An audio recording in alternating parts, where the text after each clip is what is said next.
दोस्तों, अगर आपको ये वीडियो थोड़ा सा भी पसंद आया तो प्लीज एक लाइक, कमेंट और चैनल को सब्सक्राइब जरूर से करें। आज के लाइक्स का टारगेट है 100 लाइक्स। मुझे पता है आप इसे पूरा कर लेंगे क्योंकि आप हैं सुपर अमेजिंग। तो चलिए शुरू करते हैं। चैप्टर 2172। असल में इस स्पीशीज में जो बिग ड्रैगन कैट है वो एक म्यूटेटेड क्रीचर है। इसका साइज बाकी सब नॉर्मल क्रीचर्स से बहुत बड़ा है और इसकी स्ट्रेंथ भी बहुत ज्यादा है। सबसे इंपॉर्टेंट बात यह है कि जब ज़ंग यी ने इसे अपना पेट बनाया था उस टाइम उसने इसे रिसोर्सेज खिलाने में कोई कमी नहीं छोड़ी थी। उसने इसे जमीन के बड़े बड़े सेंटीपीड्स और रेयर एनर्जी वाले रिसोर्सेज खिलाए थे। ये सारी चीजें रिजेनरेट हो सकती थीं, इसलिए इनकी क्वांटिटी भी बहुत ज्यादा थी और एनर्जी भी हाई लेवल की थी। ज़ंग यी के लिए ये सब बस स्मॉल स्नैक्स थे, लेकिन इस बिग ड्रैगन कैट के लिए ये एनर्जी का ओशन था। अब इसकी पावर इंडेक्स सीधा 9999 पॉइंट्स तक पहुंच चुकी थी। इसका मतलब अब ये क्रीचर सिर्फ स्ट्रांग नहीं है, ये सुपर स्ट्रांग है और साथ ही इसकी आईक्यू भी नॉर्मल बरोइंग बीस्ट से कहीं ज्यादा है। इसलिए नेचुरली ये उनकी पूरी स्पीसीज का लीडर और किंग बन गया। अब जब इसे ज़ंग यी का मैसेज मिला तो उसकी आंखों में एक शार्प शाइन आ गई। उसने तुरंत अपने हाथ में पकड़ा हुआ कोन का बड़ा सा पीस नीचे फेंका और एक ऊंचे प्लेटफॉर्म पर जंप कर गया। उसने जोर से आवाज लगाई, छोटू लोग, सब काम बंद करो और मेरी बात सुनो। नीचे खड़े सारे बरोइंग बीस्ट्स एकदम कंफ्यूज हो गए और ऊपर उसकी तरफ देखने लगे। छी छी छी, छी छी छी, उनके साउंड्स पूरे एरिया में गूंजने लगे। बिग ड्रैगन कैट ने अपने दोनों हाथ ऊपर उठाए और जोर से बोला, लिजर्डमैन ने हमें इतने सालों से गुलाम बना रखा है। हर रोज हमसे भारी काम करवाते हैं और खाने को अच्छा फूड भी नहीं देते। उसकी आवाज और भी तेज हो गई। हम भी जिंदा क्रीचर्स हैं, हमारी भी लाइफ है। अब टाइम आ गया है कि हम अपनी रिस्पेक्ट और अपने राइट्स के लिए फाइट करें। हम बरोइंग बीस्ट्स भी डिग्निटी के साथ जीना चाहते हैं। नीचे खड़े सारे बरोइंग बीस्ट्स, ओ, इतनी बड़ी स्पीच सुनकर उनके छोटे दिमाग में कुछ भी नहीं गया। बिग ड्रैगन कैट ने उनकी हालत देखकर कुछ सेकंड्स के लिए साइलेंस चूज किया। फिर अचानक उसने जोर से चिल्लाकर कहा, जो मेरे साथ चलेगा उसे हर दिन खाने का डबल रेशन मिलेगा। बस ये सुनते ही नीचे के सारे क्रीचर्स एक्साइटमेंट में चीखने लगे। ची ची ची, बिग ड्रैगन कैट ने हाथ लहराते हुए कमांड दिया, अब से हमारा मिशन शुरू होता है। पूरे ह्वाक्सू नेशन के अंडरग्राउंड पावर ग्रिड को पूरी तरह डिस्ट्रॉय कर देना है। एनर्जी सप्लाई लाइन काट दो और उन्हें दिखाओ कि हम कौन हैं। बरोइंग बीस्ट्स लड़ाई में एक्सपर्ट न सही, लेकिन डिस्ट्रक्शन में मास्टर्स हैं। उनके टीथ इतने शार्प हैं कि वो डायमंड को भी इजीली काट कर पीसेस कर सकते हैं। बिग ड्रैगन कैट के ऑर्डर पर सारी आर्मी तुरंत चारों तरफ डिगिंग शुरू कर देती है और ये क्रीचर्स सिर्फ खुद तक ही ऑर्डर नहीं रखते, बल्कि बाकी एरियाज के बरोइंग बीस्ट्स तक भी ये मैसेज पहुंचाते हैं। इस टाइम ज़ंग यी डिफेंस मॉनिटरिंग सिस्टम को क्रॉस कर रहा था और उसी मोमेंट सिक्योरिटी डिपार्टमेंट के स्टाफ ने फिर से एबनॉर्मल स्पेस फ्लक्चुएशन डिटेक्ट किया। अब उन्हें भी थोड़ा डाउट होने लगा कि कुछ गड़बड़ है, क्योंकि सिस्टम एरर अगर होता भी तो बार बार सेम प्रॉब्लम कैसे रिपीट हो सकती है, और सबसे बड़ी बात, इशू कहां से आ रहा है ये ट्रेस करना उनके लिए इम्पॉसिबल हो रहा है। अब दो ही पॉसिबिलिटीज थीं, या तो सिस्टम में कोई मैसिव प्रॉब्लम है या फिर कोई अननोन एंटिटी साइलेंट तरीके से अंदर घुस गई है। सारे स्टाफ मेंबर्स ने एक दूसरे को देखा। उनकी हार्ट बीट्स तेज हो गईं। लिजर्डमैन ए बोला, मुझे लगता है हमें ये एबनॉर्मल एक्टिविटी रिपोर्ट कर देनी चाहिए। अगर कुछ बिग इंसिडेंट हो गया तो। लिजर्डमैन बी ने तुरंत उसके आर्म पर एक जोरदार स्लैप मारा और बोला, तू पागल है क्या? पिछली बार भी हमने रिपोर्ट नहीं की थी। अगर इस बार कर दी और इन्वेस्टिगेशन हुआ तो हम दोनों को पनिशमेंट मिलेगी। लिजर्डमैन ए थोड़ा नर्वस होकर बोला, लेकिन अगर सच में कुछ बड़ा हो गया तो? लिजर्डमैन बी ने हंसकर कहा, क्या बड़ा होगा? इवन अगर कुछ ह्यूज हो भी गया तो टॉप लेवल लोग हैं ना उसको हैंडल करने के लिए। जब तक ब्लेम हम पर नहीं आएगा हमें टेंशन लेने की जरूरत नहीं है। उसने कामली ऐड किया, सोच, तेरी फैमिली है, वाइफ और बच्चे हैं। अगर हम पनिश्ड हुए तो उनके लिए कौन कमाएगा?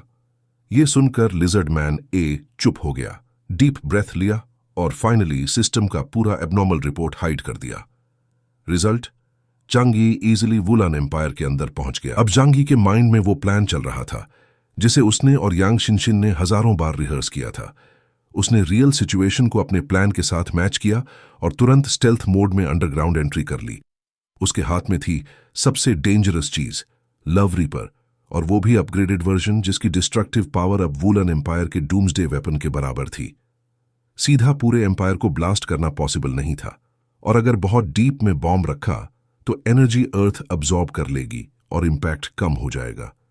लेकिन अगर बहुत ऊपर रखा तो डिटेक्शन का रिस्क हाई हो जाएगा, क्योंकि अंडरग्राउंड डिफेंस नेटवर्क मौजूद था। 6 सिल्वर आर्मर जनरल से मिले इंटेल के हिसाब से 500 मीटर्स डीप सबसे परफेक्ट पोजीशन था। जांग यी पहले ईस्ट सिटी पहुंचा। वहां उसका प्राइमरी टारगेट था मिलिट्री बेस और सेकेंडरी टारगेट था एनर्जी प्लांट और केमिकल मटेरियल फैक्ट्रीज। इंस्टॉलेशन का पूरा प्रोसेस स्मूथ चला, कोई उसे डिटेक्ट नहीं कर पाया। अगर उसे पता होता कि पहले भी कई बार उसकी एक्टिविटी सेंस हुई थी लेकिन स्टाफ ने ह्यूमन रीजन से इग्नोर किया तो शायद वो शॉक में आ जाता। धीरे धीरे उसने कई डिस्ट्रिक्ट्स कवर कर लिए और सारे क्रिटिकल पॉइंट्स पर लव रीपर सेट कर दिए।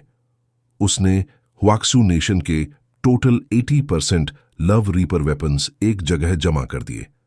अगर ये एक साथ एक्सप्लोड हो गए तो जो सीन बनेगा वो इतना हॉरिफाइंग होगा कि कोई इमेजिन भी नहीं कर सकता।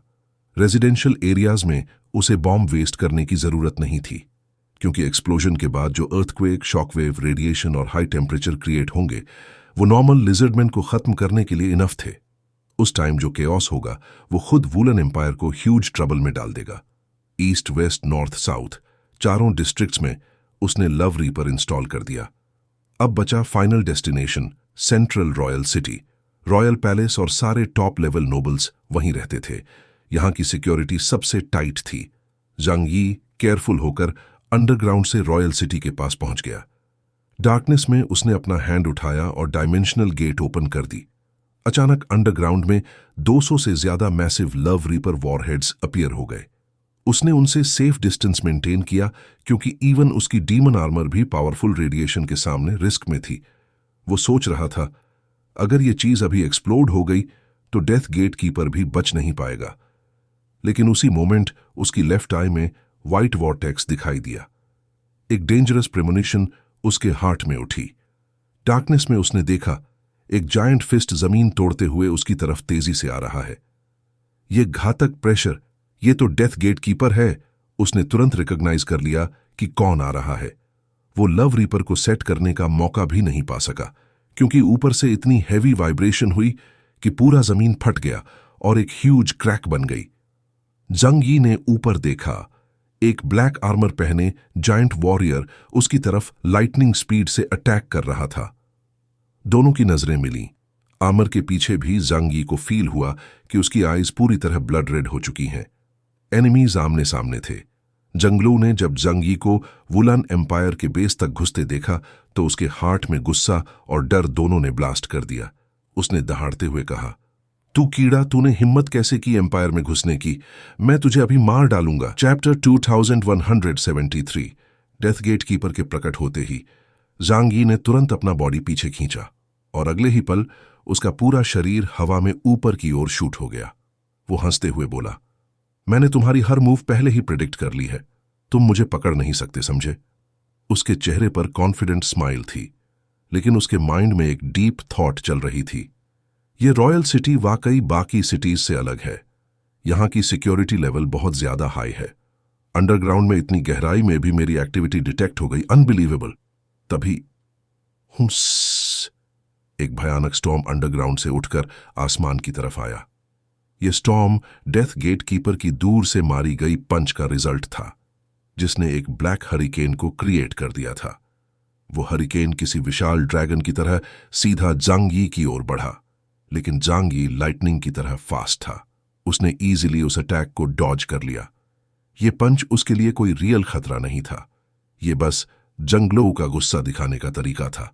लेकिन तभी जांग यी ने देखा, जंगलों के मास्क के पीछे उसकी आईज में एक मॉकिंग एक्सप्रेशन था, और फिर वो रोर करके बोला, मूर्ख लो लेवल क्रीचर, तुझे लगता है ये आउटर वर्ल्ड है और मैं तुझे नहीं मार सकता।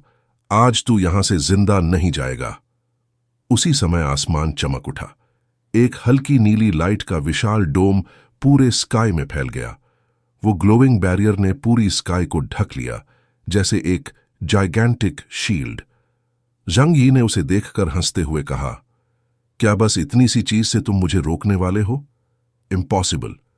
लेकिन उसके स्माइल का असर खत्म होने से पहले ही एक भयानक किलिंग इंटेंट ने पूरे एटमॉस्फेयर को भर दिया। वो डोम चमकने लगा और उसके ऊपर हजारों ब्राइट स्टार्स जैसी एनर्जी पॉइंट्स एक पैटर्न में जुड़ने लगी।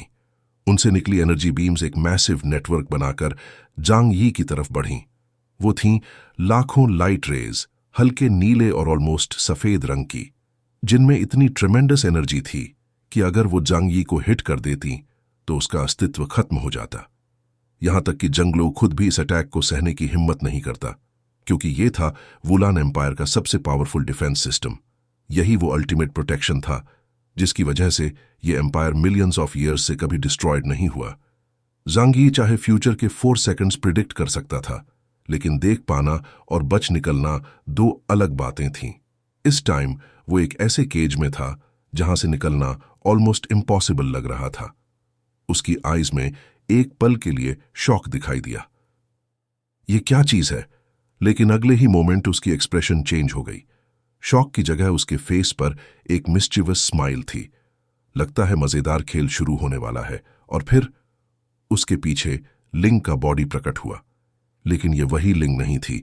उसका शरीर अब इतना बड़ा हो गया था कि उसका साइज डेथ गेट कीपर जितना था। उसके चेस्ट का पार्ट सडनली लिक्विड मेटल की तरह खुल गया। जंग यी ने एक कदम पीछे लिया और उसका पूरा बॉडी लिंग के अंदर मर्ज हो गया। असल में लिंग का ह्यूमन टाइप बॉडी सिर्फ मैकेनिकल शेल था, उसमें कोई स्पिरिचुअल कोर नहीं था। उसकी फाइटिंग कैपेबिलिटी सिर्फ इंस्टिंक्ट और मेमोरी पर बेस्ड थी। लेकिन उसकी फुल पोटेंशियल पावर निकालने का सिर्फ एक तरीका था, ह्यूमन कंट्रोल सिस्टम। और अब जांग यी ने ऐसा कर दिया। उसने उसे ऐसे पहन लिया जैसे कोई आर्मर पहनता है। अब सिर्फ डिफेंस ही नहीं, उसका कॉम्बैट पावर भी एक अनइमेजिनेबल लेवल तक पहुंच गया। सीधा पावर इंडेक्स कोर्स 55,000 पॉइंट्स। और जैसे ही एनर्जी बीम्स उसके ऊपर गिरी, जांग यी ने एक हाथ उठाया और एक मैसिव फोर्स ब्लास्ट के साथ उन बीम्स को लिटरली क्रश कर दिया। पूरा नेटवर्क बूम करके टूट गया। ये देखकर जंगलू की आईज में डिसबिलीफ भर गया। ये कैसे पॉसिबल है? कुछ मंथ्स पहले जब उसने जांग यी को देखा था, वो उसके सामने सिर्फ भाग सकता था, फाइट तो दूर की बात। लेकिन अब वो ऐसा मॉन्स्टर बन गया था जिसकी स्ट्रेंथ समझ से बाहर थी। उसने लिंग के मैसिव ह्यूमनॉइड बॉडी को देखा और समझ नहीं पाया कि ये चीज आखिर है क्या। उधर स्काई में वो लाइट डोम और भी ज्यादा एनर्जी गैदर करने लगा, एक फाइनल फेटल अटैक के लिए। लेकिन जंग यी इतना मूर्ख नहीं था कि एनिमी के होम ग्राउंड पर लंबा फाइट करे। उसने एक सार्कास्टिक स्माइल दी और डायमेंशनल गेट एक्टिवेट कर दी। डोर ओपन हुआ। उसने पीछे कदम लिया और वैनिश होने से पहले जंगलू को एक मॉकिंग line the. Enjoy the gift I left for you. ये है तुम्हारे एम्पायर के लिए मेरी छोटी सी रिटर्न गिफ्ट, ह्वाक्सू नेशन पर हमला करने और हमारे लोगों को मारने की सजा। और जैसे ही उसने स्पेस से बाहर स्टेप रखा, उसकी फिंगर ने डेटोनेशन बटन प्रेस कर दिया। अगले ही सेकंड पूरा वुलान एम्पायर एक इन्फर्नो में डूब गया। चारों मेजर डिस्ट्रिक्ट्स, सारे military bases, energy plants, chemical factories, सब एक के बाद एक ब्लास्ट हो गए। अर्थक्वेक जैसी ट्रेमर्स, डेफनिंग एक्सप्लोजन्स और अंडरग्राउंड से उठते इन्फर्नल फ्लेम्स ने रात को डे में बदल दिया। सैकड़ों light red fire pillars sky में उठ गए। माइल्स दूर से भी उन फायर ड्रैगन्स को साफ देखा जा सकता था। मिलिट्री कैंप्स फ्लाई कर गए। हजारों लिजर्ड सोल्जर्स जो गहरी नींद में थे, एक सेकंड में डस्ट बन गए। कोई बोन तक नहीं बची। एक्सप्लोजन इतना ब्रूटल था कि मशरूम क्लाउड्स एक के बाद एक उठते गए। सिटी के अंदर रेडिएशन फैल गया। केमिकल मटेरियल्स लीक होने लगे, जिससे सेकेंडरी एक्सप्लोजन्स हुए। हीट इतनी इंटेंस थी कि कई लिजर्डमैन लिटरली रोस्ट हो गए। पूरे एम्पायर में एगनी और स्क्रीम्स गूंजने लगीं। लोग जिंदा जलते हुए स्ट्रीट्स पर दौड़ रहे थे। किसी का स्किन पिघल रहा था, किसी का बॉडी खुल रहा था। कई लोग नोज से ब्लड बहाते बहाते कोलैप्स हो गए। और इस सब में सबसे स्केरी बात यह थी कि सब कुछ सिर्फ कुछ सेकंड्स में हुआ। मिलियंस की पॉपुलेशन वाले एम्पायर को रियलिटी ने झकझोर दिया।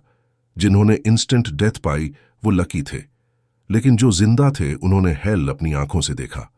हमारे साथ ये क्यों हुआ? लोग शौक में सोच रहे थे। हमने तो बस पीसफुल लाइफ जीनी शुरू की थी, वॉर का नाम तक भूल चुके थे। हमने तो बस सरफेस के वीक ह्यूमंस को मारा था, वो भी ऐसे जैसे कोई घास काटता है। तो फिर ये हमारे साथ क्यों? पर अब सोचने का टाइम नहीं था। ब्लास्ट के बाद आने वाली रेडिएशन और केमिकल्स की वजह से और भी पेनफुल डेथ्स शुरू हो गईं। कई लिजर्डमैन की स्किन इतनी इच्ची हो गई कि उन्होंने खुद अपना फ्लैश नोच डाला। लोग चीखते हुए सड़कों पर गिर रहे थे। आ वुलान एम्पायर एक लिविंग हेल में बदल चुका था।